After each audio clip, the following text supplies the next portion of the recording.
Gamer Feed Radio.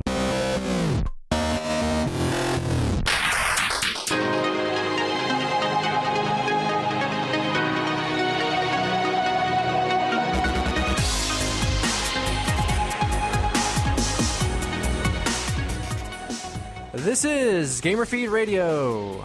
Thanks for joining us, everybody. It's the sort of thing where we talk about video games. This is episode 49. This is our May edition of the Noobs feed. All the news noobs need to know that we'll be talking about. We'll also be checking at the save point, talk about Destiny House of Wolves, and of course, your favorite and ours, Memory Card Lane. We'll be taking a trip. But for now, let's introduce some people, shall we? My name is Rob Pugh. I'll be our host today. Joining me, as always, Nick Delacave. Yo. And Brad Wallace is back. Yo. Fantastic. Yeah, it always starts off weird. It's going to be an exciting show if this is as talkative as we are today. Yo. Well, I didn't see Hideo Kojima in the rundown, so... That's because it's been beaten to death, and we're It thrilled really to see has. that horse perish, incidentally. Thank you. It really is. I'm Words, mouth. I tried really hard to osmose your thoughts at that exact moment. Osmos. It's a So, good show, though. I'm excited. The Noobs feed is my favorite, I gotta say. So I think we got some interesting wrinkles today. I hope you guys will enjoy. Oh, yeah. I'm looking So, for how. Let's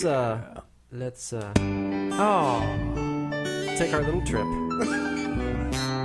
down Memory Card Lane. The dreams are alive. Not getting old yet. Nope, not yet. It's not to me. Week 3 or week 4, somebody's I'm gonna be still like, enjoying it. "Can someone tell him to shut up about John Denver and the trees are alive?" I still like it. You're an idiot. See, every time It'll be really good if we can time it for around Arbor Day, because didn't he do all those commercials like way back in the 80s or something? Either that or we all have to learn how to do it in harmony. That could be fun.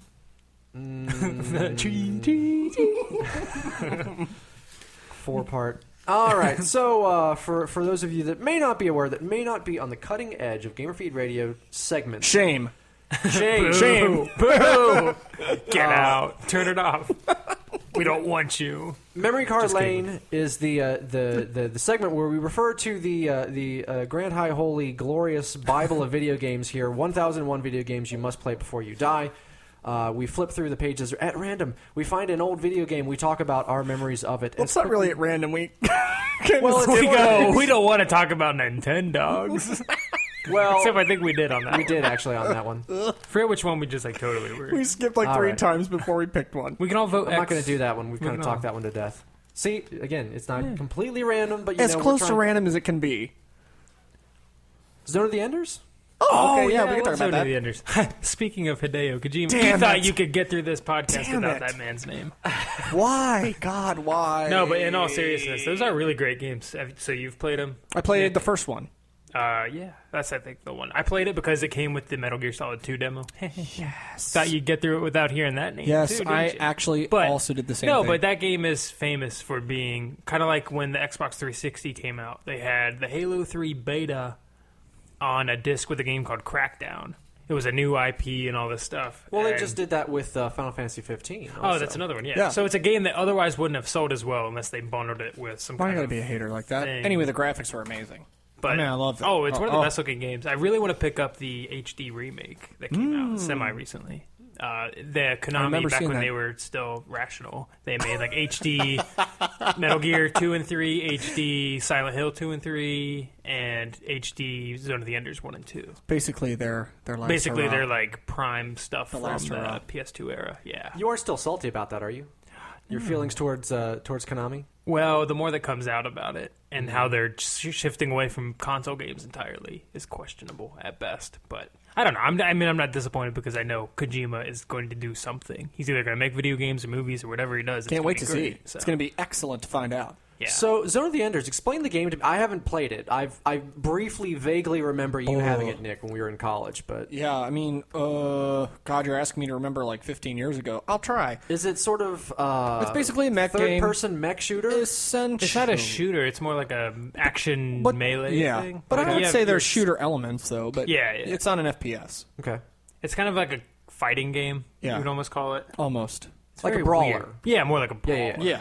I imagine the Dragon Ball game that just came out is probably the most similar. Xenoverse, I want to say. Yeah. Where it's like 3D, but it's like a arena combat thing. Yeah. Kyle's a big fan. Yeah, exactly. Oh, So that gameplay is basically what this game was. And the graphics were insane. Oh, it was so good. I mean, it was PS2, early PS2, so the jump from the original to PS2 was quite significant, and it was amazing. I mean, it's just everything about it. Yeah. At the time, it was just groundbreaking. Yeah. Now it's like, meh. It But was one of those gems before, Yeah. like, the PS2 really hit its stride. It was one of those early-ish PS2 well, games. it got a lot of bad press, if I recall correctly, because from the industry.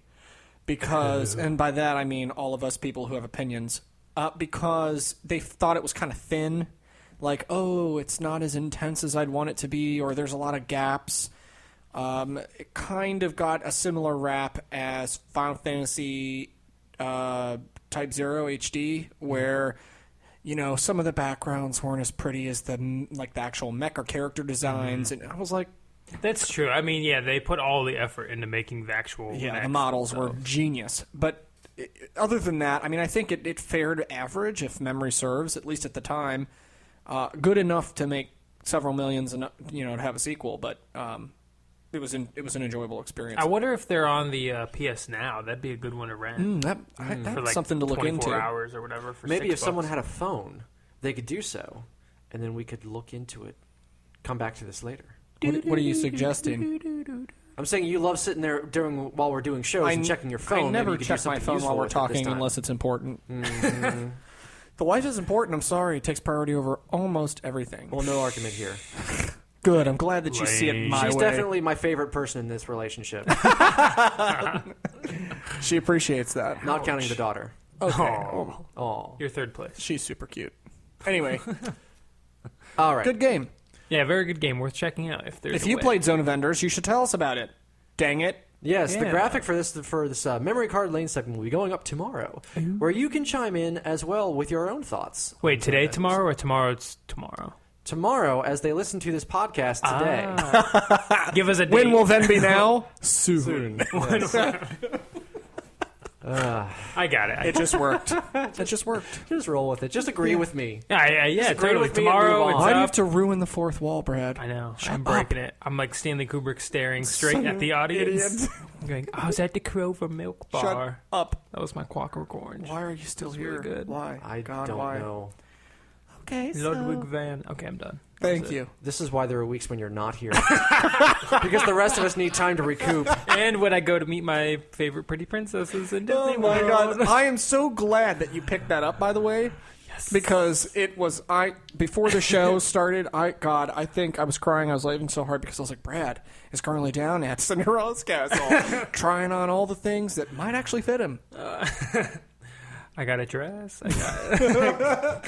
Got my magic wand. I just touch things and it lights up. Okay. I got to meet Baloo from Jungle Book.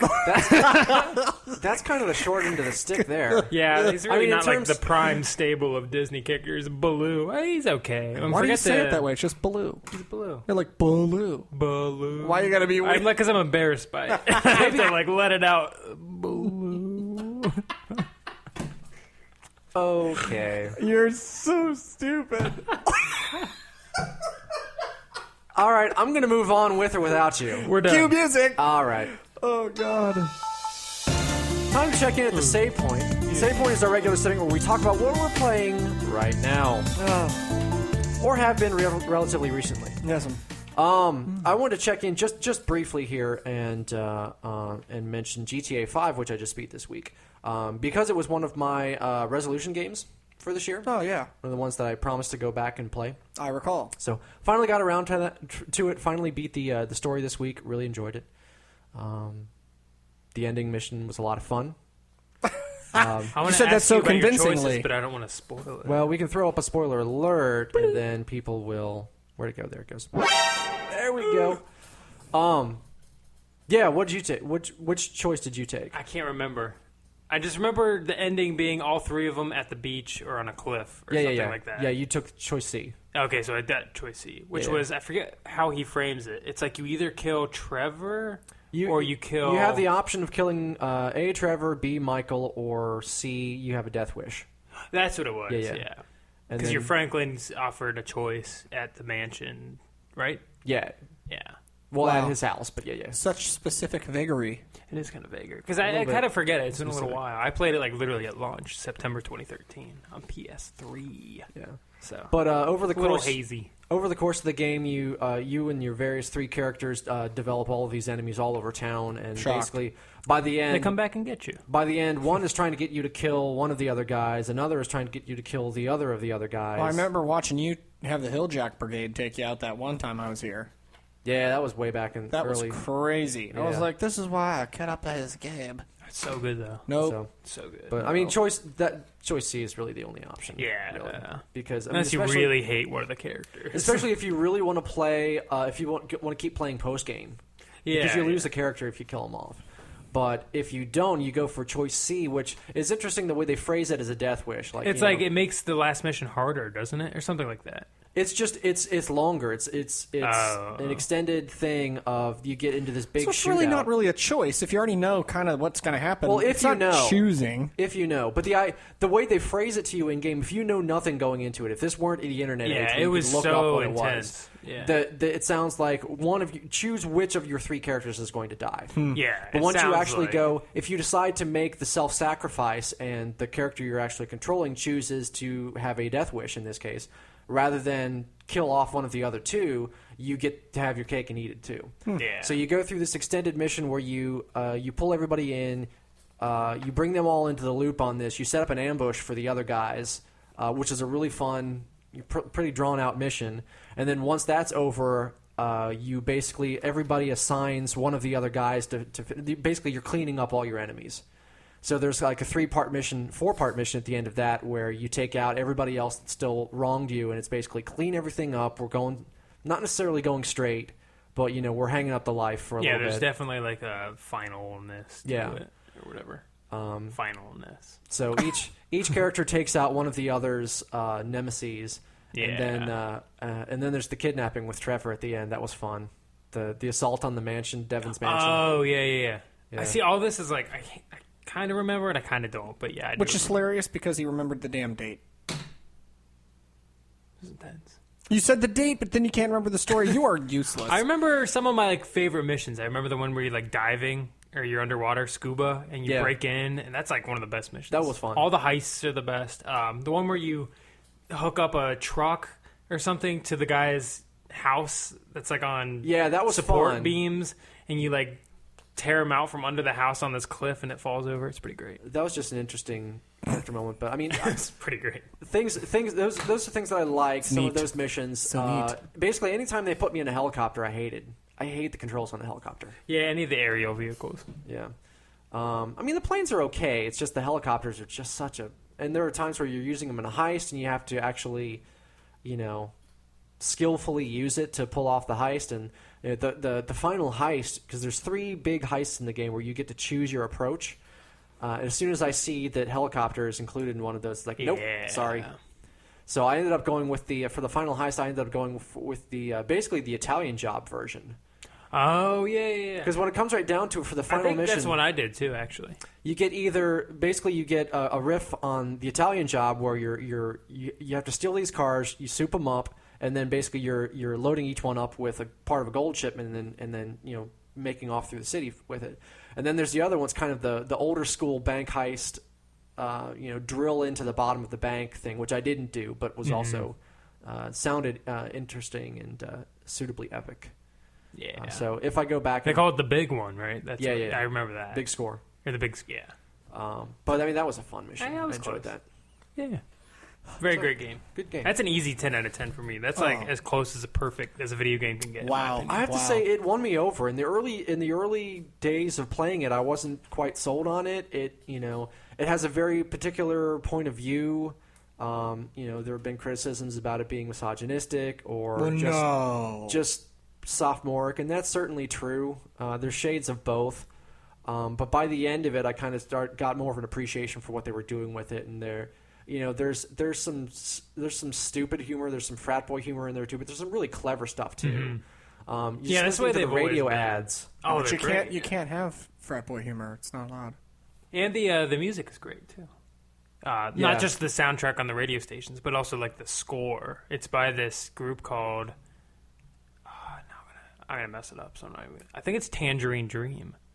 They're like this weird old school electronic music group thing. I'm pretty sure that's true. I might have just made that completely up, but Wouldn't be the first time. if I'm right. No, this time I think I'm close to Lies. close to the truth. Lies. here. Lies. But I don't know. Lies. I'm mixing that game up and Max Payne 3, Okay. which is another Rockstar game, which had great music. But that was by a group called Health, which is another indie How electronic apropos. thing.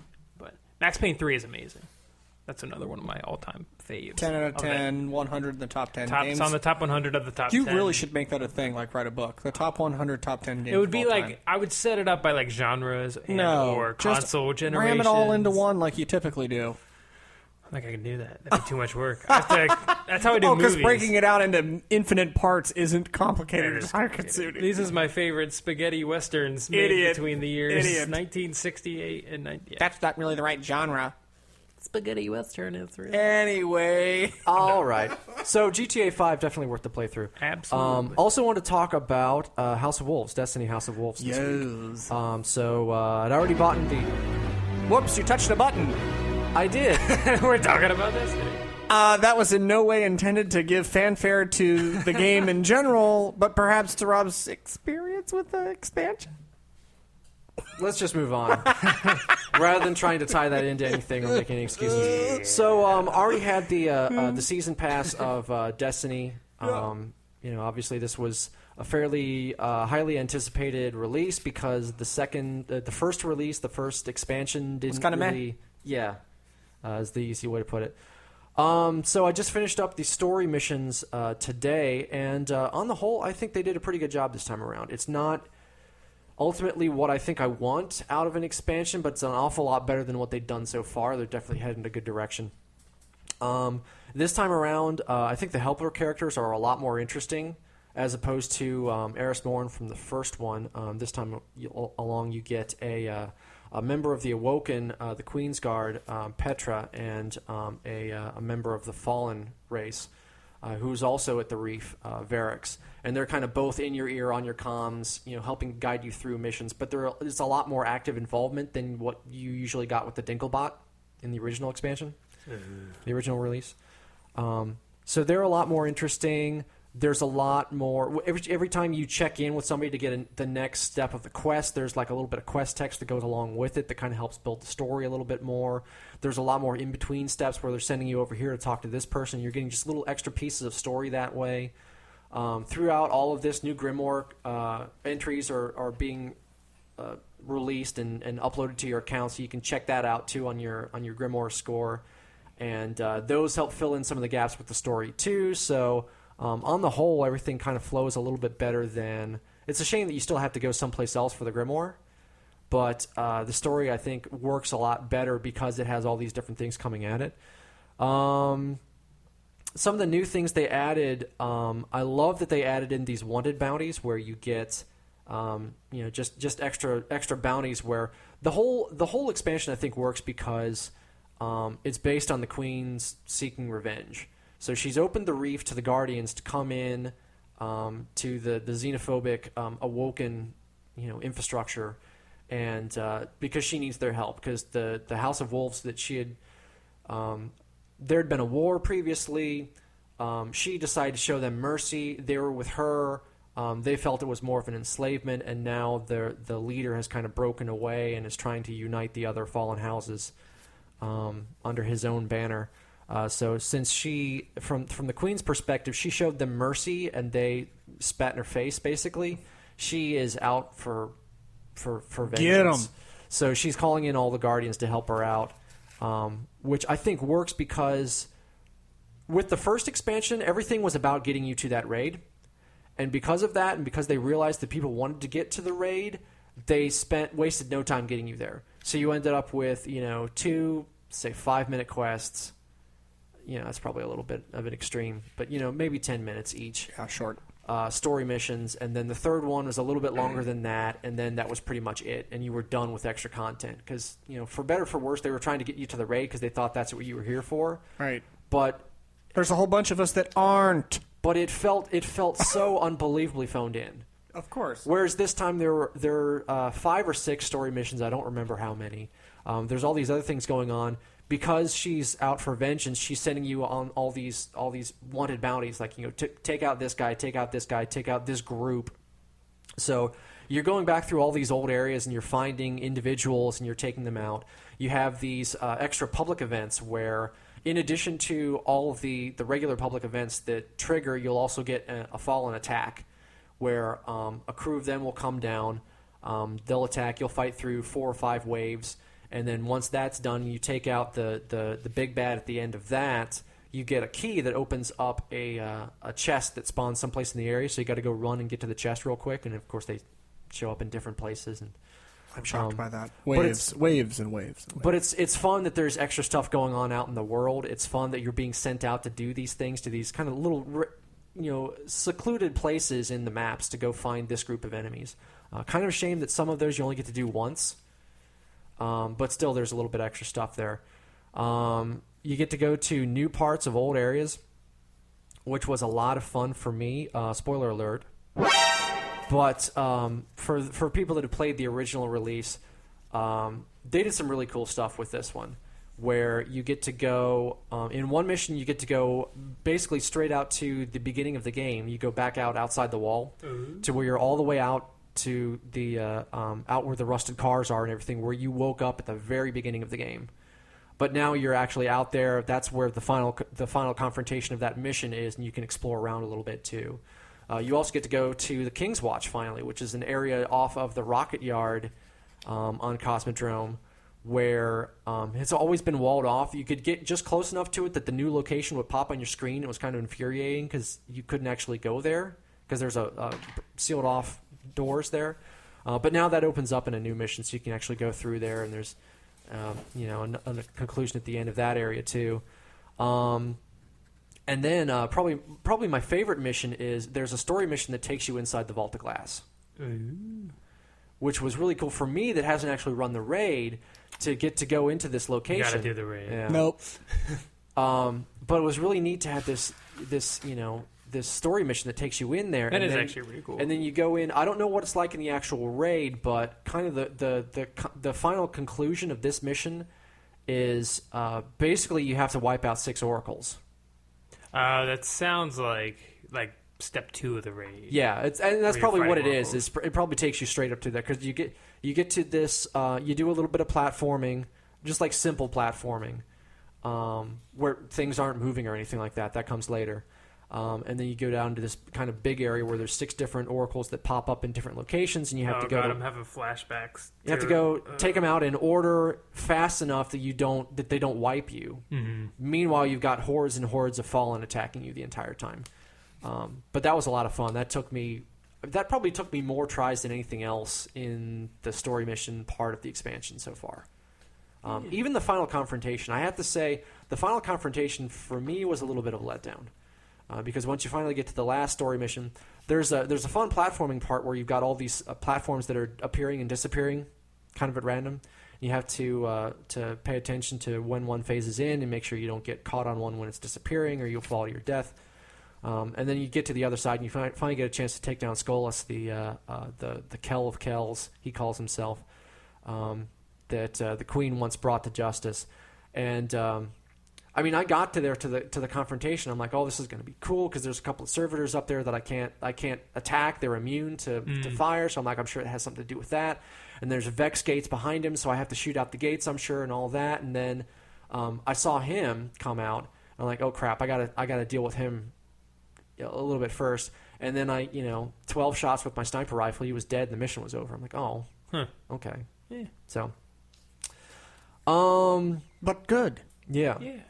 But I mean, the story missions are a lot of fun. I appreciate that they kind of throw emblems at you, kind of as a story progression kind of thing. And actually wandering around, you can kind of see how far everybody else in the story just by looking at what emblem they have equipped right now. Which I thought was kind of cool because you're actually getting something after each mission. Yeah. There's a new sidearm. There's a new secondary weapon called sidearm. Which is interesting, which kind of fills an interesting gap in the secondary weapon scheme of things, because everything else is kind of, sniper rifle and rocket launcher can be a little bit, suck at close range, and fusion rifle can be kind of hard to aim, and the machine gun can be a little bit imprecise, but this kind of fills a gap that none of the others do, which I thought was really cool. They added in like these kind of bouncing Betty web mines, I think is what they're called, which just as a new gameplay dynamic is pretty fun. When you're going back outside the wall, there's a lot of these, and there's a lot of little tripwires all over the place, and it's just an interesting spin on things as opposed to taking down waves of enemies. You're fighting your way past or ducking under all these different traps and stuff. I thought was pretty cool. Are they mixing it up enough for you yet, Brad? No. Are you gonna play? So DLC out of principle, but I'm having flashbacks to my time with Destiny. So what? I had a great time with it. So if this is It's a the great end game. of the original round of expansions, at least that's been announced. Well, there's It is. murmurs. It is. Oh, it is? It is, because the it's the end of year one is how they're phrasing it, because they changed the way that weapon upgrades work this time around. So basically everything is, all of my equipment I have so far that I had maxed out already is maxed out. But if I get one extra piece of etheric light, I can up them. It's basically a one-time damage jump or stat jump for armor that takes them up to parity with this expansion.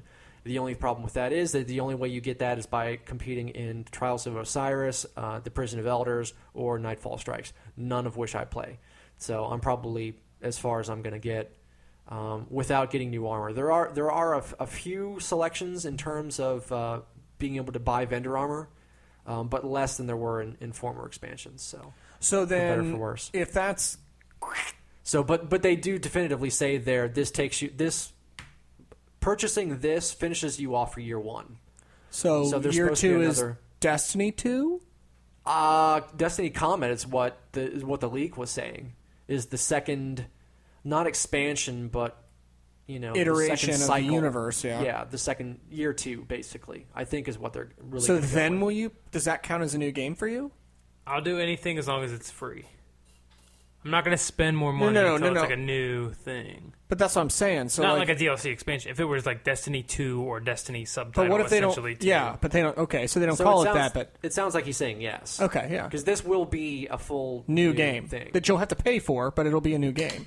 Is it going to be like a new game, or is it...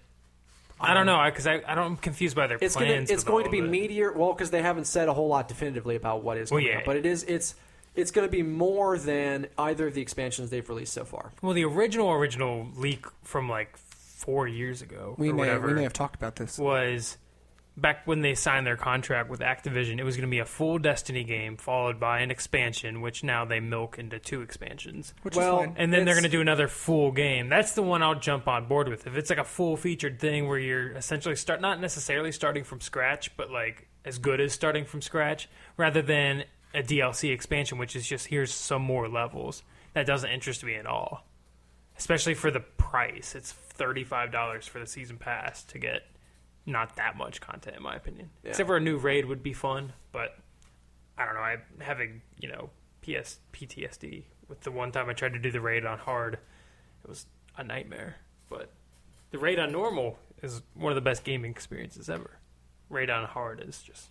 Well, I not look worth forward to them definitively stating what it is, because if it is in fact a new game, quote, finger I'd get quotation. something with, big enough. Yeah. But what's big enough? See, now I feel like you're putting conditions on your terms. Well, I'm kind of on board with Brad here, because I think this expansion has sold me on they kind of know what they need to do with it from a design standpoint, because they've got it's a lot more Focused. Well, there's more variety in what you have to do in the story arc this time around. It's not just go here, fight off a wave, go here, fight off a wave. There's more variety. First mission, first thing they do is throw you on a pike and have you take down a devil walker. Nice. Which we've done plenty of times, especially if you run the public event circuit like I do. Yeah. But having the pike, having the cannons, having the mines to use instead, plus waves coming at you, of foot soldiers coming at you throughout this makes it different. But I mean, for me, that was a great way to start that off. So is There's it a like lot of new planet, New story? New... I mean, what is it that's going to make it For me, it's like a set of new planets, a new set of, gameplay mechanics, whether it's, starship fighting. But what about all the stuff that you've already built? I mean, you want that to carry over, presumably, correct? Actually, I'm the opposite. You want to start from zero. In general, with sequels and things, I don't like Mass Effect, where you take your character from one thing to another. I'd rather just, You do realize that that's not... That's my problem. I mean, they're building this whole thing around your character and all this, but I don't know. I think the only reason you feel like that is because you're ideologically opposed to the DLC that we've had so far. That's a big part of it. And because of that, you realize you're always going to be behind until your ideology breaks down. That's the thing I'm afraid of. That's the problem with DLC in general. Is why do you make the next chapter of your game $10? Like, you don't buy a book and then buy a novella that you have to buy before you get the next book.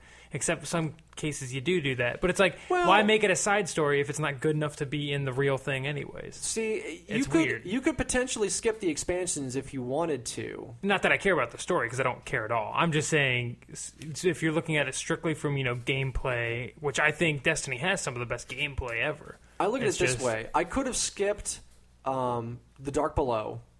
And honestly, I don't think I would have missed much. But with this expansion, the final mission was level 28. Oh, yeah. Because I played through Dark Below, I mean, I was already 29 by the time I finished the original, and then after Dark Below, I was at 31. But I could still play and beat everything in this expansion, having only played the vanilla release. Yeah, so that's true. Potentially you could do the same thing if. And I think my light level would have been higher than yours before the expansion. Like at the end, I can't remember where I stopped. But I had some raid armor that was all the way maxed out and some other stuff. I don't know. I forget what my light level is or whatever. Yeah. Well, it would be good to see you come back into it at some point because I want you to. I have want a lot to of like that game. thought to offer the game and the series, and I think it is at least to our fans something that is of great interest to them. I mean, every time we post something, it's 200, 300 plus views plus some. So I mean, people are definitely interested in the topic. That game is so tragic, though. It's like it could have been like the definitive game, like, and I think it still ever. can be. That's what I want to see. I want to see them right the wrongs, like you were talking about. Go here. I think push it sounds your like they're on that path. By. Just to put a bow on this, I think they're headed there. I think the way they're designing content now is the way they need to be. It's just they need a big chunk of new content. Yeah, they need a new thing. They need like the equivalent of the Beyond Final Fantasy the 14, whatever it's called, Realm Reborn. They need that. new areas. Yeah. Which I think is going to be. I mean, I know nothing about this new expansion, but there has to be some. We just got a map on Mercury with the Trials of Osiris, so I have to think that we're going to be going to Mercury at some point. Yeah. And then it makes sense that you can't obviously land on a gas giant, but that doesn't mean that you can't land on one of its moons or which are planet size. Really, if you think about it. There will be stuff to do. Absolutely. I mean, you wouldn't think you'd be able to walk around the planet Venus either, but we do it. But it's a rock planet. I mean, that makes sense. There's ground. But my point being that, I just... Plus, I'm curious to see how they envision, further out. Is Jupiter going to have a giant hole in it because, the spaceship flew through the center? Or I don't know. I'm curious to see what they do. Yeah. Yeah, there's so much potential. That's what's so tragic about it. Yeah. Well, it's tragic for you, but... I hope that you hop back on the bandwagon at some point. I don't know. It would take a lot. It would take a basically reboot or new sequel New sequel. That's what I'm going to put my money on. A deep scrub of all the problems that they've had. New sequel with adjustments. And I think that will be enough for you to plunk down some. Yeah, because I swear, like the even just the Crucible alone was like some of the best PvP first-person shooter. I'm surprised you haven't gone back in to play it. I've played it. I was just texting Rob not that long ago. I played it like maybe 2 weeks ago, just because I'd beaten Bloodborne and I'd beaten the Unfinished Swan for the month on my free game. So I was kind of like, I have all this stuff that I have, and I play. Plants vs. Zombies is kind of a fun one that I'll go back to just for some multiplayer. But I was like, check in on Destiny and just, it's so good, but it could be so much better. Well, just remember, by you not playing the expansions, you're missing out on all of these improvements that are getting closer it's to what you want. But see, you're judging before you even know. Out of principle. Oh, God. Out of principle. I thought I was stubborn. I'm a principled gamer. I mean, you call yourself whatever you want, but... I don't know. That's Deep two, scrub. That's 2 eye rolls right there for people that can't see. Deep scrub. Principled gamer. I don't even have the Mario Kart for like $2. You get like 900 maps. I don't have that. Dude, It's not my thing. 200cc is crazy. You got this weird-ass ideology. I do. It's when it comes to gaming. strange. It is very I'm strange. done with it. It's not healthy. You would die. All right, it's time for the Noobs feed. Remind me at the end of this that there's one thing I have to share with the world. Okay. I'm excited. All right, I'm done. Now we continue. Well, it's time for the Noobs feed. It's all the news noobs need to know for the May month. thing. Month March, of May. Month of May. March of Wolves. Not going to House do it of again. Wolves. I'm going to talk about some of the important things that happened this month. This Obviously, is, in it's fact, not- cherry-picked. It is. Yes, it is cherry-picked. It's not definitive. But we do have a fun new wrinkle this time around. Well, at least something that I hope is a fun new wrinkle this time around. I don't believe you. We're going to add in the ability to vote to skip.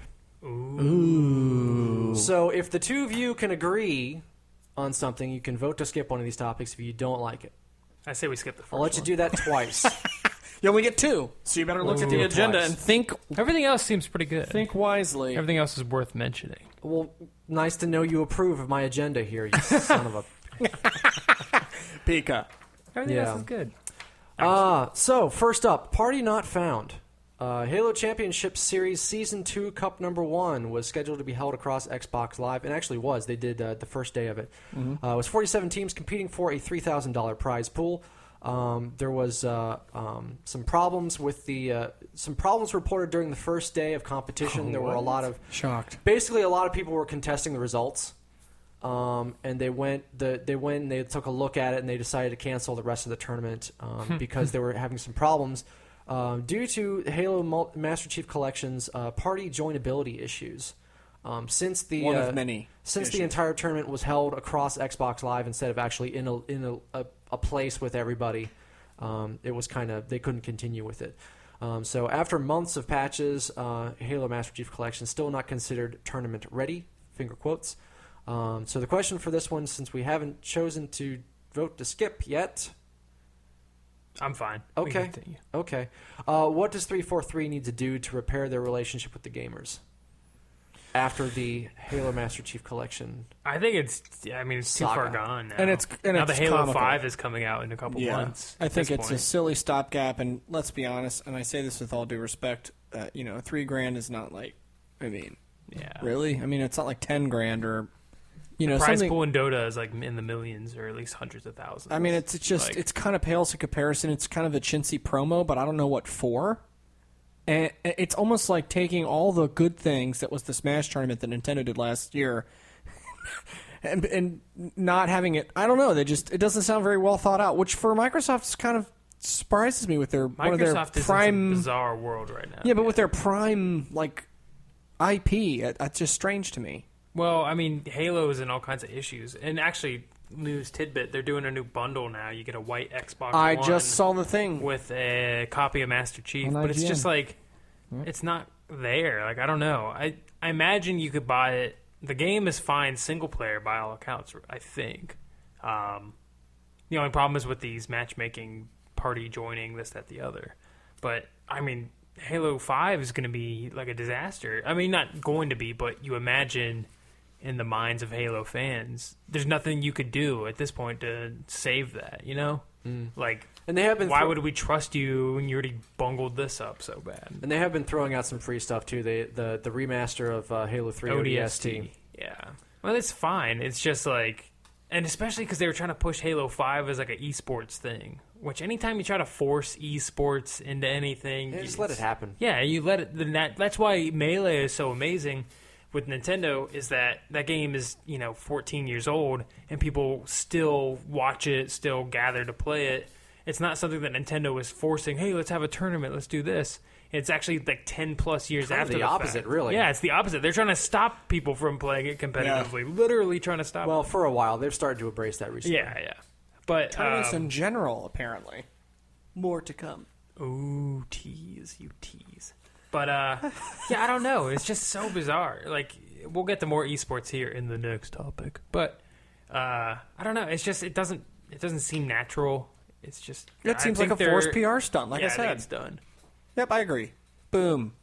Halo 5, worst selling Halo game yet. You think? You're predicting? Easy. Is that your prediction? That's what the finger is, right? That's my prediction. For those who couldn't see the finger, it's Brad's signature move. That's a bold prediction, I think. Let's timestamp it. Well, so is Brad's 100 top 10 games of all time. That's true.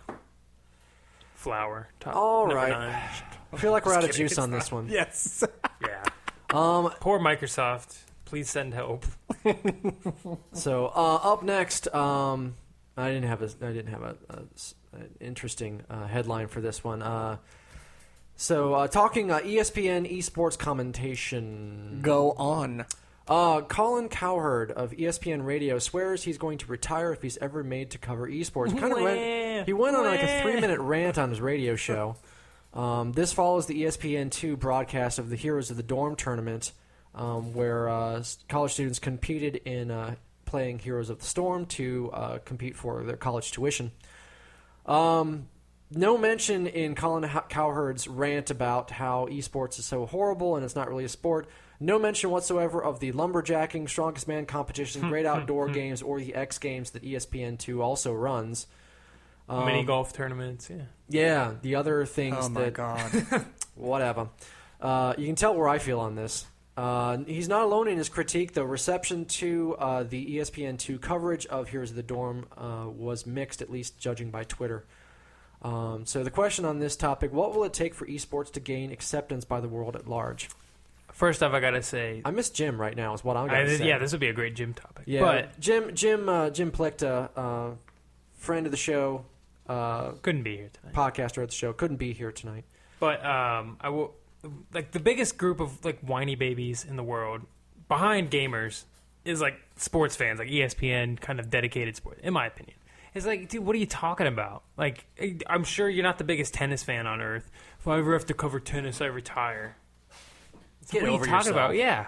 Not to mention, like, this is where all the kids are. There's a reason colleges are embracing it. I mean, this is huge. League of Legends in particular, and like Dota, Heroes of the Storm in this case.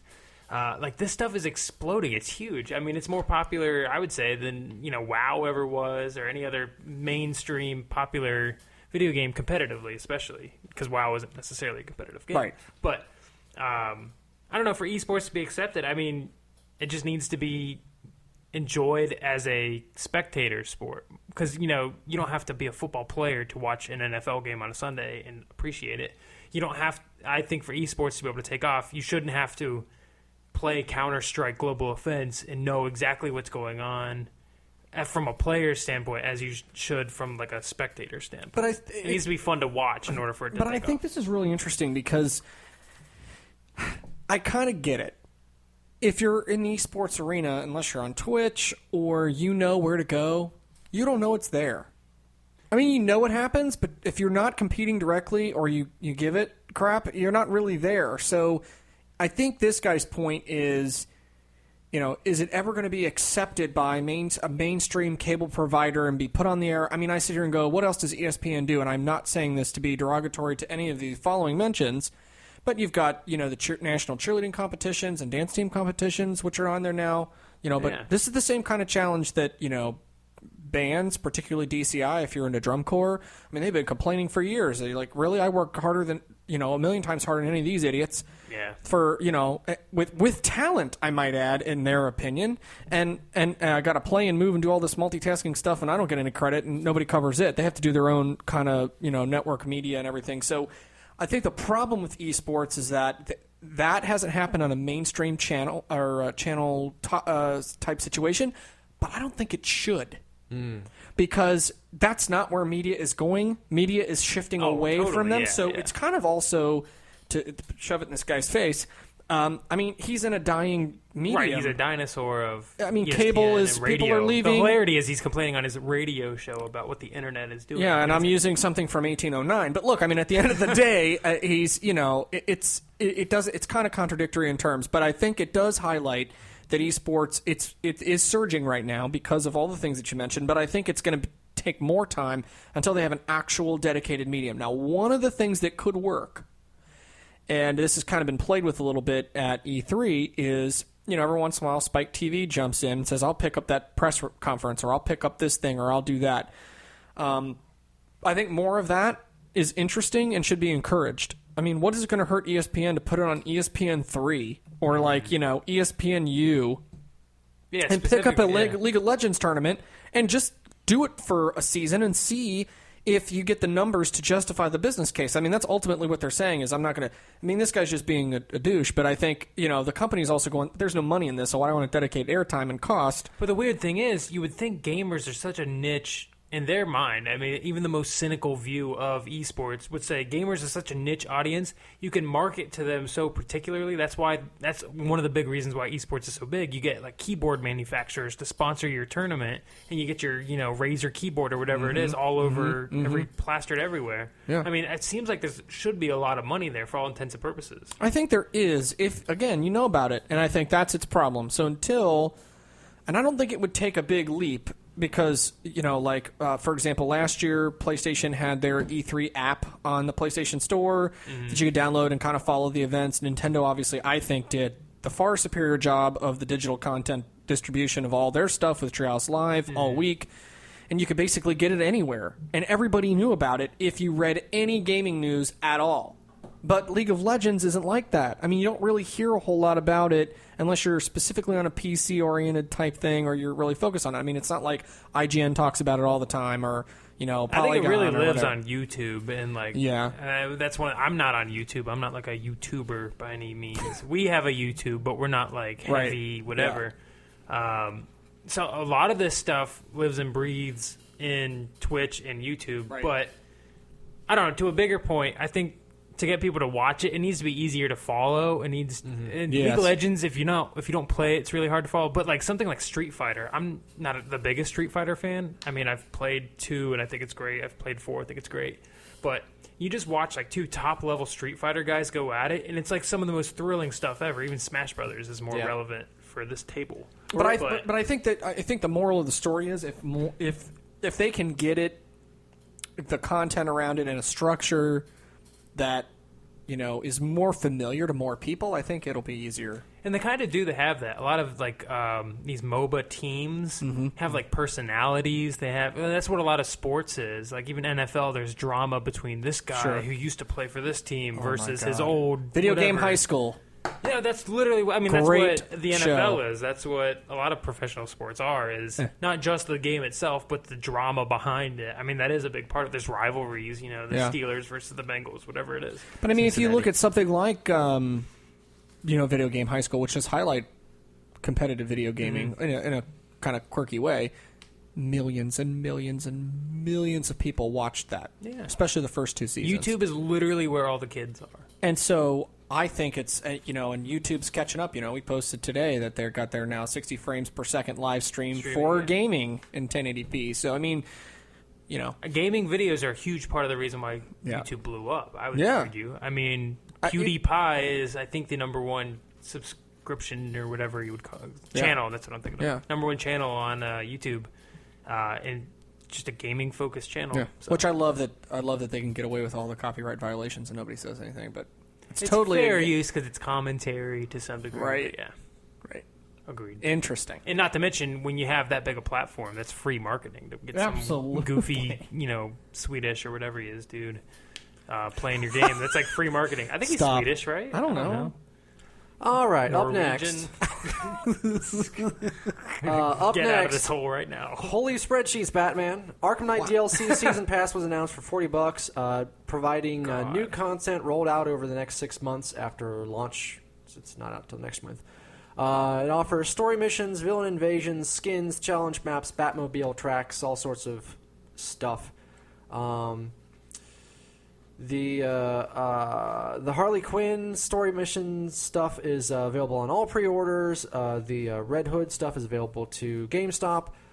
Scarecrow stuff is available to, and skins are also on PS4 only. Basically, to tie it up, there's a whole bunch of stuff coming out that you can only get through various things, which is why the whole spreadsheet comment. Is this enough content to justify a $100 price tag? No. What a disaster. This is literally literally the stupidest thing I've ever seen somebody try to sell. I really like that because your mouth, you Stupid- quivered for a minute. Stupidest Rage. thing. This is literally the dumbest thing I've ever seen a company try to sell. They don't even announce specifically what we got. Skins, we got level. It's Well, like it's like a joke to them. Well, the It's first so thing they stupid. did was say, "Hey, we got DLC coming. It'll roll out for 6 months for $40." They didn't even say, Yeah, they didn't even say what it anything about what was. it was. And then they it got took so the much outrage, flack. Oh, yeah, It's for them so to actually stupid. go into a little bit of detail on all this stuff, which it's kind of difficult to wrap your head around all this stuff and how much more you need to have in the game if the game's not even out yet. Yeah. So Like, what you don't about even know how much content's in the original game. You Right. don't know if you need more of it yet. So what if in this case it's set up, and this doesn't seem to indicate that, but it's set up like Smash Brothers is, where if you want to buy the dollar suit to put on your Mii, or you want to buy the version for your 3DS and your Wii U, you have more choices. It's still DLC, but you don't have to buy it all lump. And if you don't want to, you can buy a la carte pieces. If you're like a big Mega Man fan and you really want your character to look like Mega Man, you can do it for $1. Where this doesn't appear to have that kind of option. So Well, would it I be mean- different if it had that option where you could choose? Well, that's because with the announcement of this, they're trying to sell the season pass. So that's what they're focusing on. I mean, of course, all this stuff is going to be available separately. That's this sort of thing Okay. always is. Okay. But Well, it's that's just so funny not about it, worth yeah. it. It'll give you like, I think in Origins, the last game I played in the series, there was a pack that I got that I suckered myself into for like $6.99, I think it was. That ended up being like 3 challenge maps. But the reason they tricked me into it is because they made it sound like it was story DLC, which it wasn't, and they made it sound like it was prequel, like training League of Assassins missions, which it's basically just challenge maps. So that was not. I was not happy with that purchase. But I mean, that was like $7, $7 or $8. All right, not and- 40. Yeah, but I mean, but that was much smaller. It would have been much more cost effective if I'd gotten that in the season pass. If I was interested in getting everything else too, Well, I mean, I think that's so. They're trying to hype on an incredibly successful series. So if you look at it in contrast to Destiny, which had no track record whatsoever, rode the hype train, and lots of people hopped on the season pass. Rob, you and I are guilty of that. This has a well-established fan base that has certain expectations and knows what it wants and loves Batman. So does that change the equation if you're looking to buy the game? Because you know what you're getting in a sense. You know what to expect in the game, and so anything that they offer extra is just bonus, right? For me, it kind of does because I have played the previous games. If the story missions are anything like the Harley Quinn's Revenge story missions from Arkham City, then I would readily pay for that. I myself am not that much in favor of challenge maps. I don't care. I don't really care about the skins. Right. The villain invasions sound interesting. Excuse me. But I don't know much about what that's actually going to be. That's one of the nebulousness of this. Is that I don't know. I don't know if There's that's a going to be thing. like. Yeah, I don't know if that means Victor Zsasz is coming to Arkham. Yeah. So he's going to be calling me on the phone all the time, and I'm going to have to run all the way across the city like I had to do in Arkham City. But with I'm more guessing it's something like information and based on your experience, it could be a very plausible situation that you could pick it up. if Some it's of got- these might be interesting to purchase. That's but the thing. it's Just get the ones $40. that are. Yeah. Why would you? Yeah. I don't get why any rational person would ever buy all of them pre-order without knowing what they are. If they sound good and you But it play depends through on the what game, you just want. Get what you want. But it depends on what you want, right? If it's you want, literally for like stupid kids. but that's how this is the but only this thing is, this is no, for. but it's how they price it. So if you can get, but listen, if you get 2 missions and you like one of the skins, that combination is going to cost more than the $40. So at that point, you're better off getting the $40 than the 2 or 3 things that you wanted to purchase separately, and that's how they screw you. It's Yeah. everybody does it. Think about your telecommunications provider. Guess what? If you have cable internet and TV, they're screwing you with the same logic. Yeah. These 3 individual pieces, we know you want them, but it's going to cost you more. Or you can just buy all of it for $40 and save $2 or $3. Yeah. And most people do that. I think you're looking at that backwards. I think it's where it becomes because if the 3 things you want costs more than the $40, they got you either way. Right. If the 3 things you want cost $35 and you talk yourself into an extra 5, It could be that way that's too. where they get you. Well, That's look, where they get the money out. Both of it. both are valid, but it's often the case more than not that they overcharge in a certain combination of things, knowing what they know with buying purchases and how people have downloaded in the past and what things are going to interest them, they price it accordingly. So usually it's we want you to get into the bundle because it makes you a stickier customer, more likely to play the game more often and longer, and that's what they want. I have to say, some of this too is that, and again, this is the challenge with having this come out before this announced before the game comes out. By the time I play through 60 hours of this game, which If it's that long. I mean, it's probably going to be pretty big. Because Arkham City this time around is 5 times the size of what it was in Arkham City, I want to say. Wow. If I'm remembering off the top of my head correctly. But I mean, it's massive. That's part of why they have the Batmobile in there, because you kind of need it to get from one place to another. It's like GTA style scope is what it sounds like. Yeah. So yeah, why would you buy more if you haven't even finished the whole game yet? Because you know like, there's going to be crazy to me. You know there's going to be all the normal story missions. There's going to be Riddler stuff for you to go run around and do. There's going to be little collectibles for you to pick up all over the place. There's going to be detective scenes probably. All of the stuff that you come to expect from the Arkham games. Little extra things popping up on the map on top of what you've already got in the actual storyline. There's going to be tons of content there anyway. Yeah, but And it's like before release especially, it's like who's going to look at the amount of content in a game like that and go, I could use a little more on day one that I won't get to for 3 months. But then again, I mean, maybe there are people that just can't get enough of it. So I said it's for me, stupid kids. It's $1 million. For me, when I played 114 hours worth of Dragon Age Inquisition, and I'm so stoked to get the next piece of DLC that comes out next week. I mean, I'm on board for it. I'm ready for some more stuff just because I love that world so much. So people could feel the same way here too, just as easily, and decide they want more of what they don't have. So It's just crazy to me. all right, coming up next, who wants a mustache ride? Headline courtesy of Nick via Super Troopers. Nintendo-themed attractions are coming to Universal theme parks. This is a continued effort to, quote, go beyond a traditional focus on dedicated gaming devices, end quote. Universal Studios Japan has had some Monster Hunter and Resident Evil attractions before in the past, so they do have some experience with this sort of thing. Resident Evil The Real exists in Japan. It's a live-action shooting attraction based on a training system that they use for the police and military, where you're shooting down zombies, of course. Monster Hunter attraction over in Universal Japan has animatronics of some of the different monsters in the game that you would go and hunt, hence the title. Themed food and drink. There's some paintball throwing competition, which I didn't completely understand. There's 3DS functionality for people that bring their device to the park. That's cool. So they've done this sort of thing before. Universal knows what they're doing here. So who got the better end of the deal here, Nintendo or Universal? See, as a Disney fanboy, this tears my heart in half because the Nintendo theme park is something that we've all dreamed of our whole lives. But to go into the hands of Universal, which to me is like this grubby, scummy, like rip-off company that's basically taking the Disney parks formula and just copying Successfully it. copying it.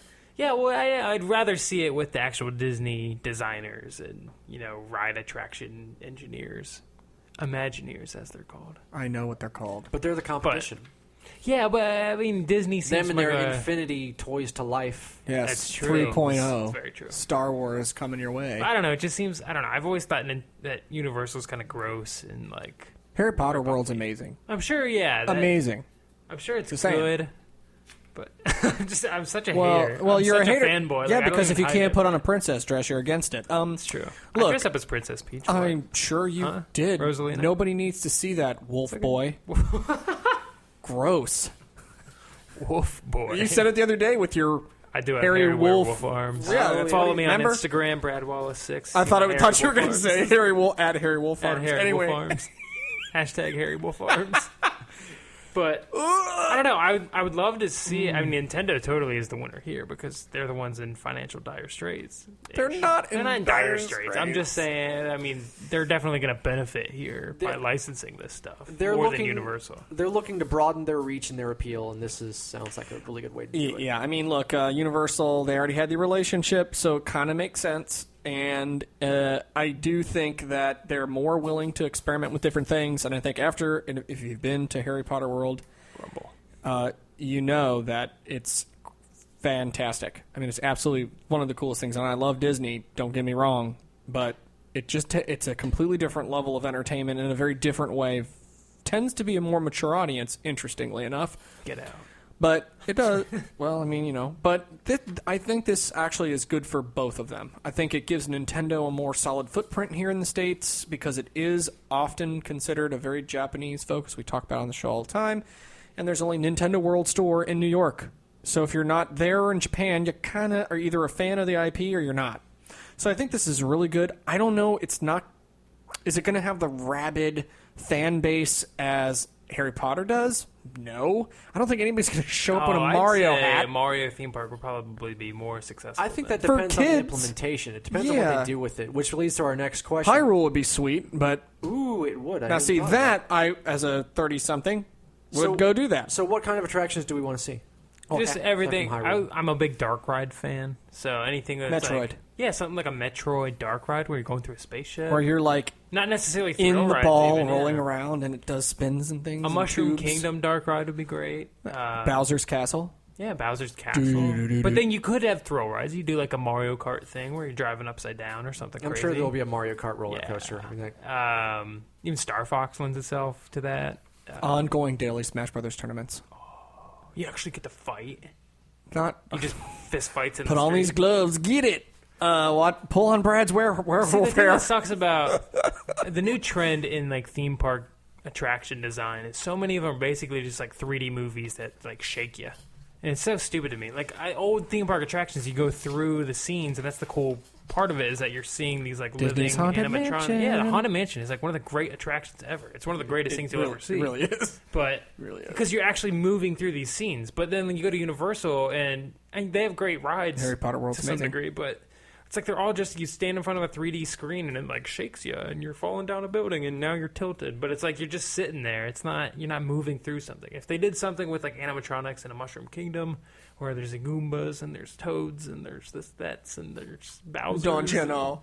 There's Donkey Kong. There's a lot of stuff there. That'd be great. But I think it's good. I think it's Universal's especially bad at doing the 3D stuff, though. Well, I can't wait to see what they do. Mm-hmm. It will be entertaining. I was a little worried when I first heard about this that it was just going to end up like something like kind of kids only, kind of like the tiny little sealed off. I'm sure wherever you may be listening from, I'm sure you have something like this in your neighborhood, your local theme park. But you've got the kids only little section with the tiny little 3-foot tall roller coaster. Yep. So I was a little worried at first that this would be something like that. But reading about the Resident Evil rides that they have and the attraction, I should say, and the Monster Hunter attractions makes me think that I think they can do some cool stuff. And, Universal here has learned a lot. Zelda live stage show. I mean, I don't know how I feel. As long as excuse me, princess. If that's not in there, I'll be pissed. Not to mention, if you have a Mario or a Link out there, they better not talk. They better keep their mouth shut. Oh, I doubt that's going to be an issue. Hi, I'm Link. Hey, kids, I'm Gaston from Beauty and the Beast. They'll be like... I'm here to save the princess. They'll be like the performers at Disney World, I'm sure. Yeah. Well, actually, it depends on the character because faces get to talk, don't they? They just have to stay in character. No, it depends. Yeah, if they're a real human with no mask. On, if Pocahontas is like just an Indian-looking girl with a dress. Like she's why are you going to say that so misogynistically? Sorry, God, it's not terribly offensive, is it? The way you said it. No, but I'm just saying, but Mickey Mouse. You don't hear Mickey go, "Hi, kids." Even though he has it was super terrible. I really expected more from you, pretty princess. That's whatever. All right, next topic. Peripheral not included. Skip. Tony Hawk Pro My vote Skater. to skip. No, get out. Are you kidding? This was put in for Brad, so he's not going to Get agree with out. This is now my... I don't know if it's my most anticipated game of the year, but... Let me finish first. I'm too excited. All right. Tony Hawk Pro Skater 5 coming to Sony and Microsoft platforms this year, all 4 of them. First game in the series released since Pro Skater 4 back in 2002, way back in 2002, when Brad was like 10 years old. Actually, that's probably pretty close. No, I was 12 or 13 or something. Sorry. Yeah. I wasn't 10. That's I really undershot that. There are that'd be so many ridiculous. terrible comments in so little time. There will Michael be Jackson. There will be online and offline portions seamlessly integrated, design where you can design and share parks on skate parks online, things That like sounds that. What does Tony Hawk Pro Skater 5 need to have to be successful as a franchise revival? It needs a couple things. As the Pro Skater Not crappy graphics. resident, specialist here. Yeah, first of all, it needs to look amazing, which it will, because it's PS4 and Xbox. I don't think it's on the old systems. I can't remember if they confirmed it or not. But regardless, I believe so, yes.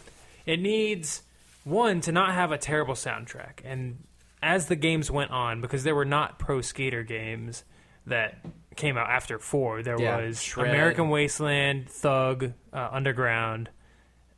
Thug is what we call it in the THSPS. I mean, yeah, cool kids. Wow. No, but there's the Underground games, American Wasteland. The last great one was Project 8, which is kind of a little bit of a semi-reboot. But what it needs to not have a terrible soundtrack, and those games all had terrible soundtracks. It needs to really tap into. Don't try to tap into what like today's kids are listening to, because that's like indie garbage that sucks. Like, I think we need to be successful. It needs to go to like the '90s skater music that was popular. Like, I don't know. There's so many different like rappers and punk bands and stuff from that era that are iconic in the classic games. But I don't know, that's one thing to me. But like the last couple games, they had like Fallout Boy. Like, what are you doing? Who listens to Fallout Boy? I think you're just getting old. Yep. Sorry, but the whole pro skater thing. It's funny to hear him get I mean, crotchety about 90s music. I mean, did you even know what it was? the kids nowadays are going to want. In 10 years' time, they're going to be saying the same things about the music of today. But the They're only saying difference it is needs to have the music skateboarding today. is not in the zeitgeist as it was when Tony Hawk was actually a big name in like the late 90s and early 2000s. Not just as a game thing, but as an actual sports performer. Is that actually the way it is, or is that only because that's when it was big to you? Was back No, then I think when it skateboarding became. You're trying to say the same. X Games aren't cool? I mean, like, they have skateboarding. No, and but stuff. They haven't gone anywhere. I don't know. As stuff's still around, as making historian, millions.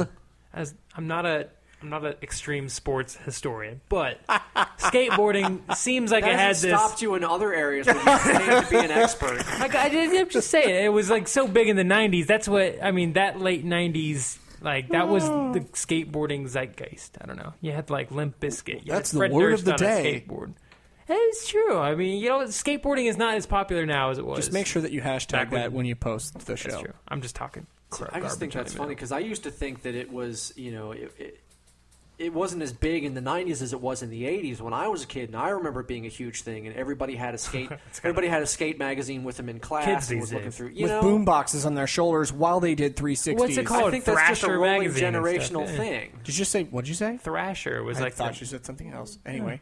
regardless, it needs to have a good So soundtrack. good soundtrack. It doesn't suck. Good graphics. It needs to No strip away all the peripherals. BS. Yeah, Yeah. not just the peripherals, which is obviously where to start is no peripheral, but just make it like the old games are like a series of levels with objectives, and it was literally a checklist, and it was do this, do this, do this, do this. It wasn't trying to, and then like Underground, you had a story where you're this kid from the streets who wants to meet Tony Hawk, and you meet these pro skaters along the way, and it's like Grand Theft Auto and all this stuff, and like even that was starting to get too much. But like I don't know, Tony Hawk 3 and 4 in particular. I can't wait Are, till like, they perfect. DLC the crap out of this game, and Oh, I Brad know they hates will, it. and I'm not going to buy a single one. But if they release a full, solid game with a bunch of good areas... They aren't and- going to. I know, it's They're gonna- Activision, I know. You're screwed. You're going to get 3 This missions is a for wait and see $60, and then you're going to be like, this game's stupid. And then the next 2 or 3 expansions, or whatever they call it, everybody be like, dude, the game's amazing, and you're stupid because you missed out on all the content because you're Well. ideologically I don't know. crazy. I even want to... The last couple games in the series had, like, open worlds, and they were, like, huge, and it was really silly because you're on a skateboard and you're, like, skating around the city. It was as dumb as it sounds. But the old games were like skate parks. They were levels. Yeah. They had, boundaries. And I like that way better. If they do a series of levels again, I think that would be great. So if you're passionate about this game, tell Brad all about it. Yeah. I had something else to add. Trying to kill it. Trying to kill it. Not anymore, you don't. All right. Coming up next. Yes! Don't call it a rare revival. Ba-doom. Yooka-Laylee was a Kickstarter that was announced. It's a spiritual successor to Banjo-Kazooie. It's going to be developed by Playtonic Games, which has a lot of former Rare personnel currently working for them. It was the fastest Kickstarter game project to $1 million in history. It reached its goal in 38 minutes. It reached its highest stretch goal in 21 hours. Is the highest UK Kickstarter game ever. It will be a simultaneous platform release. Oh, these are some of the stretch goals that will be included in it. The goals that have already been reached. Simultaneous platform release, co-op mode, an N64 shader that makes it look like an old school N64 game. Which will be DLC, you won't be able to get it. If you know what an N64 was. An orchestral soundtrack was the most recent one they just added on. Yes, and the music is going to be so good. But actually, the music they have up sounds pretty cool, too. You can listen to it on the Kickstarter page. What's his name? Grant Kirkhope. Yes. But it will be coming to Windows, OS X, Linux, PS4, Wii U, Xbone, etc. in October 2016. My question on this one, and you can tell how my thoughts based on how the question is worded, how the hell did this game need to be crowdfunded? I think how does a publisher not realize that or not feel that this would be a worthwhile investment? I think part of it is, some of them are still stuck in their ways, that they're not going to go back to something that was phased out basically in the PS2 era. So there's not a market for it now in their eyes. It's just one of those things that's like that generation now is old enough to be into Kickstarter and all this stuff. Basically, my generation, probably a little bit younger than you guys. No, it's quite simpler than that. You now have money. Well, right, yeah. So people that grew up with those games that don't have them anymore are hungrier for them than people that are younger that didn't grow up with them, or people that are older that were too old for something like Banjo-Kazooie when it came out. So it's really like this kind of narrow window, but they're really hungry for it. So that's why it obviously made so much money. I mean, I didn't play either of the games. It was never in my wheel shop. I just didn't give a crap. But then you look at a game like Eternal Darkness, which I thought was genius, and it did a Kickstarter campaign that was abysmal failure. Well, same kind of cult following. They mismanaged that. That was I a agree whole with, couple. I'm not disagreeing. I'm just saying in principle. You know what I mean? It's like, big deal. I don't know. I mean, good for them. I'm glad to see it happen. I'm glad Kickstarter has its wins for games. But, part of it was probably to be able to secure their vision for like a 3D collectathon, because I'm sure they pitched it to a publisher and they probably liked it, but they probably wanted to do something with it that was more DLC or modern. I can't game wait till you tropes. can't get what you want. They were being very careful in their wording when people were asking them about this in interviews. But what I read from it was that nobody was. The general feeling from the publishers was that it was a dead genre. Mm-hmm. Yeah. And that they weren't necessarily interested in putting money into it because of that. Which I don't agree with, because I think like the Lego games never went away. That's basically the same thing. Yeah. Open world collectathons. Even like Disney Infinity, I haven't played it, but that seems like a 3D platformer. Yeah. Yep. Not to mention Nintendo's 3D World and 3D Land, but those aren't really this style of now game. with They Star just Wars happen to be 3D. figurines coming soon. It's just Those not look the pretty same, cluster of imitators like it was in the late '90s, early 2000s. Mm-hmm.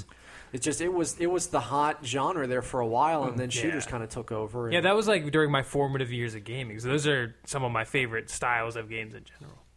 Not formative. I was going to say you're still in your formative years, Brad. Really, you especially. I'm a baby, but.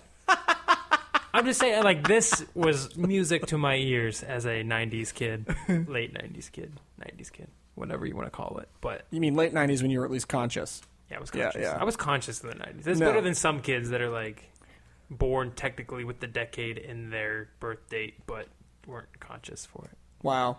I was born in 91, okay? So I'm a baby, but at least I was conscious for basically half the 90s. See, this is why we don't need to do a random topic conversation off the top of the show anymore, because we get it spread throughout. Yeah. All right, so looking forward to it. Yeah, I'll never It is- Kickstarter It is anything, going to but- happen. I don't care. Yeah.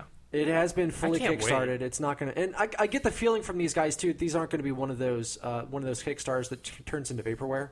Oh no, They'll this deliver. is legit. They got enough good talent on board with this. Yeah, the creative director behind Donkey Kong Country on the SNES, not to mention Banjo-Kazooie and all those games that Rare made in the 90s. Yeah, this is like the literal dream team of 90s Rare. It's like We will the see. creative director, the art director, and the level designer of some of the biggest. Not to mention, Rare I think projects. the music is David Wise and Grant Kirkhope. So it's literally like the two best composers of Rare's games on one game. Yeah. And the stuff they put out, there's like at least 2 tracks that I've heard are like awesome. It's exact Banjo-Kazooie, melody style, whatever. So good. So good. So yeah, I'm looking forward to it. Meh. Up next, and finally, he touched my breast. Awkward silence. That is a line from The Wizard, because we're talking about the Nintendo World Championships. I thought we were talking about Nick when Well, That was you, Brad, and it was dark. I knew because I felt all your werewolf. I have werewolf nipples. Is that what you're trying to say? I don't wow. know. That picture on Facebook was really incriminating. so the Nintendo World Championships are coming to E3 2015 this year. It'll be the first time in 25 years. It'll be live streamed on Sunday, June 14th. Qualifying rounds will be held at 8 Best Buy locations on May 30th, next week. Up to the first 750 people in the door. They will be playing challenges in Ultimate NES Remix, ages 13 and up to apply. The top scorers then move on to the multi-round finals in LA, along with 8 additional people picked by Nintendo, which I think may be a little bit shady. How do you feel about the game selection here? Just general. Obviously we'll get into general discussion on this too, but I'm curious about the game selection. Because it's Ultimate NES Remix? Ultimate NES Remix. See, I was so excited. We were talking about this before the show. Like, I was so excited about the idea of a world championship, throwback tournament thing. But then it's NES Remix, and I'm like, I'm hoping that's just for qualifying. maybe. Fingers crossed, just for qualifying. But I was literally willing to drive like hundreds of miles to go to one of these, but now I'm not. Yeah. Well, See, if I were the Mario Kart, Senior I could correspondent whoop Brad anybody's butt Wallace in Mario Kart. reporting on location at Best Buy. Hold on, I can't talk to you. I gotta kick this guy's butt. Hi, I'm here. Well, you gotta say it just like that. Yeah. No, I would have. So- I 100% would have. So a little cool on the game selection. Yeah. I mean, I could probably still kick some people's butts, but I'm not going to E3 with NES Remix. I don't know. We need to save our pennies for that. E3? Oh yeah, Oh, we'll just do a press pass next year. Let's we do need it. to do it. We could justify it. We totally We should have do enough it. listeners. There is enough time in a year to save your pennies to do it. It's just a couple days in LA. Why can't we go and have fun? Is it in LA or is it in San Diego or something? It's LA. Yeah, it's LA. E3 is, Forget. Yeah. Oh, if I had looked at the piece of paper, We got to make that happen, and next year we have to do it. Have to do it. yeah, Anyway, So, or at least like PAX or something. I'd be down. something. Yeah, I'd totally be down. a little weird that the Nintendo World Championships are U.S. only. I mean, but eight distant It's kind of funny. I didn't even think distant about that. locations. But wasn't it the first time too? I mean, it's like the World Series baseball. I has guess, like yeah. one Canadian team. I mean, come on. I just feel like, particularly for coming from a Japanese company, it seems odd. Maybe that's what the 8 additional people are. But it for. was, after all, Reggie's announcement. Yeah, I That mean, it's video mysterious. is very funny. Holy crap! I love when Nintendo's weird like that. I love when they fired Bill Trennan at the end. Rob and I couldn't say enough Don't about bring it. me into him. I this. love Bill Trennan. I'm glad he was fired. He had the The best only fire thing face I don't ever. like about Bill Trennan is when he they can be demoed- replaced by a 12-year-old. Get out. The only thing I don't like about him is when Phantom Hourglass, the DS Zelda, was being shown at E3. Bill Trennan was on stage and said, "This is the greatest Zelda game ever Oh made." my god, worst Zelda like, game what? ever. I mean, it's fine. It was No, fun. horrible. But it was like a 7 out of 10. I It hate- was not the best Zelda game. I ever hate made. him. I don't know why. I just don't like his whole. I like him. I like his personality. I don't. I follow him on Twitter. I do too, but I We're don't. pals. I don't like him. But the announcement was great. Yeah. The concept is genius. I'm glad that they're kind of doing something like this. It's cool that it's the 25th anniversary. I mean, it's neat that they kind of wrapped it in like that. I think it is interesting that is that the Sunday before E3? Yeah, it's Yeah. 2 days before their digital. So you event. have to wonder what and how that's going to tie into. They better do a game announcement at the end of it. Or like how it's Where going to you're lead the first in, one in the world to play the new 3D Mario that comes or out this whatever. fall. Yeah. Like something interesting like that, like they did at the end of the Wizard, where it was like Super Mario Brothers 3. No one's played it yet, Exactly. and it was a huge thing. So it makes you wonder if that's going to lead up to They're totally not. super big announcement. Why wouldn't they do it? It's too worth, cynical. It's worth mentioning that all of the stuff that's been announced so far is only for the qualifying rounds. Because I went through and I looked through all of the official rules Right. of everything, and all of that, the prizes, and all of that is only for the qualifying rounds. They haven't said anything about the actual event itself, as to what you'll be playing, what you're playing for. Yeah, right. That's the other thing is there's no prize. Yeah, is they there? haven't said Yeah. Other than to go to E3. But, Yeah. sorry. Wow. You're awfully gassy today. Didn't I even am. try to. I've been letting out hold these that ghost in. farts this whole time. I'm crop Man. dusting around the edge of the table. Sorry. Anyway, I just the tone lowered there, Rob. This is literally devolved into like Boop jokes. Nickelodeon 7-year-old.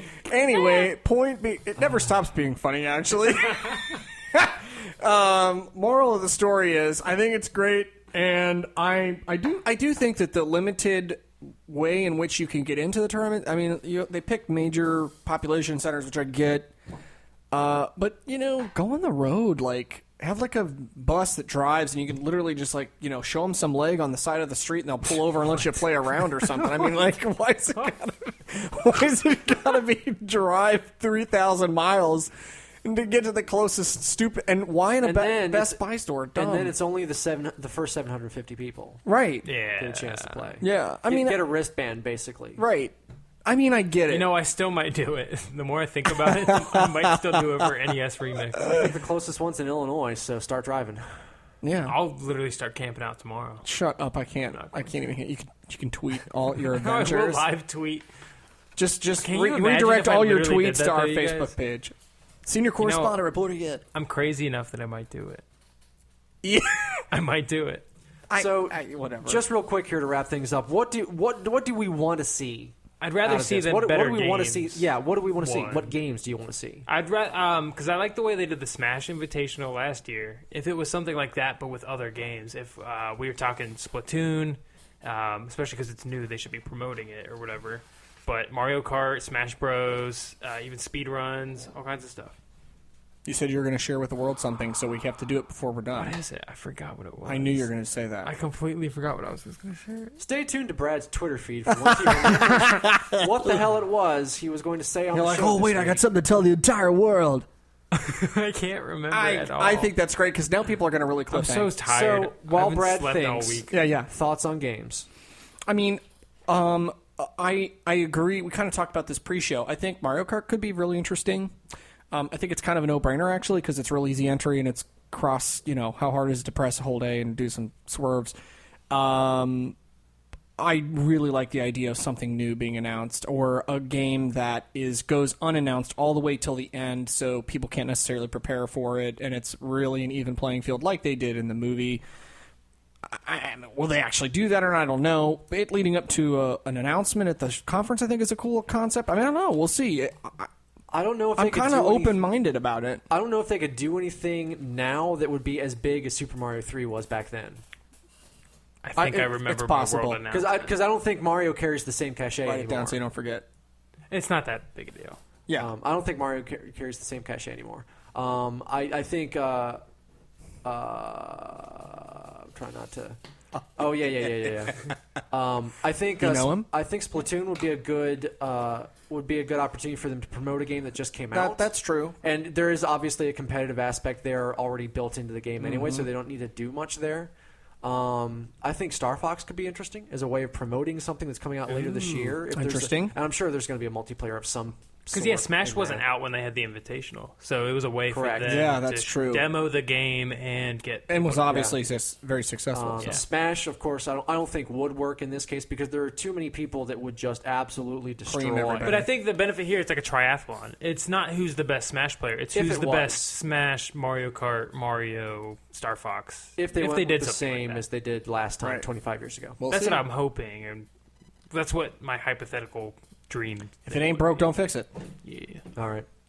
So you wanted to mention... We got to bring this up because yeah. it's like the funniest thing ever. This happened, 24 hours ago, maybe less, maybe Yeah, I more or believe so. something. But At the time of this airing, 2 or 3 days ago. 2 days ago. Nintendo hired a new vice president of sales, everybody, and it's Doug Bowser. That's right. Nintendo hired Bowser to be in charge of their sales. Oh, He's like their new retail right guy. He's their new, marketing whatever guy. I was a little disappointed that in the press release they didn't have a little bit more fun with it. They did. Did you read it? Not in the actual... I mean, it was hilarious. The announcements that got picked up by media had all that stuff in there, but the actual... the press release itself I thought did. I didn't... Okay. I didn't see. At least the one I'd seen screenshotted from someone. I think it was Jeremy Parrish of 1UP, or no longer 1UP. US Gamer, I think is where he writes. But it was like... Oh, gosh, I'd have to find it. But they did have a couple. It wasn't over the top. But they had, like, at least a couple lines in there. Like, no relation to the King of the Koopas. Like, we just hired Doug Bowser, in parentheses, no relation to the King of the Koopas. Some stuff like that was kind of funny. But it kind of became, like, this viral thing. You know, I'm a big Twitter supporter at Brad M. Wallace. But even, like, non-gaming people, it was trending worldwide that, like, Nintendo hires Bowser. It's just a funny line. It actually was rather clever that... and I got a lot of mainstream press that, and think about otherwise that. a vice president But think about that. wouldn't, you know? Honestly, in today's litigious society, imagine if you were in the running for that job and you lost didn't to get Bowser. it. You'd be like, I'm suing. Because of course they're going to pick the guy that's got the character name, right? I'm I going to doubt sue it for was they huge vetting process. I bet they unfairly recruited him. I bet they, like, Yeah, found but him and, like, this guy's name is Bowser. usually, I mean, okay, for executive searches, it's a little different, but you're still screening people, and you still have to have a pool. And if he said no, or if there's some kind of negotiation. There's 3 backups in the wings, so if I'm one of those backups, I'm They going, I had probably, no like, tripled chance. They were had never to going to triple hire his me. salary requirements just to Yeah, get him they're never going to hire me. Triple. I'm just kidding. I mean, he probably Just to hire could. Bowser. He probably, yeah. He's like, yeah, I'll join your company for $16 $10 trillion. billion dollars. Your entire war chest, and I get all the amiibos. Yeah. But that's the thing. This guy is literally going to be the guy in charge of amiibo now. So, everybody, that is the end of this show. Hopefully you enjoyed it. You should be checking us out on iTunes and on iHeartRadio, among a million other places, on the Facebooks and on Twitter at GameFeed Radio. Until you hear from us next time, gamers. Peace.